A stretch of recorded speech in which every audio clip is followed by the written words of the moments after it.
জায়গাটা দেখে খুবই ভাল লাগছে। গাছপালা ছিল, তাই একটু ভিডিও করে নিলাম। যেতে যেতে ফেসবুকের নিউজ ফিডে দেখছি শুভশ্রী আর দেবের মিলন হলো। আসলেও সত্যকারী ভালোবাসা কখনোই আসলে চলে যায় না, অন্তরে থেকে যায়। এটা আবারও 10 বছর পর প্রমাণ করে দিল দেব শুভশ্রী। যাচ্ছিলাম হাই কমিশন অফিসে, বাংলাদেশের দুবাইতে অবস্থিত আর কি, আমার সার্টিফিকেটটা অ্যাটাস্টেড করতে।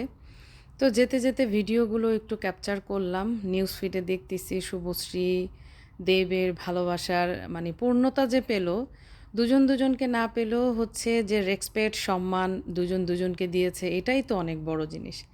তো আসলেও আমরা যাদেরকে ভালোবাসি বা ভালোবেসে আসছি, এই ভালোবাসার আসলে কখনো মরণ হয় না, অন্তরে থেকেই যায়।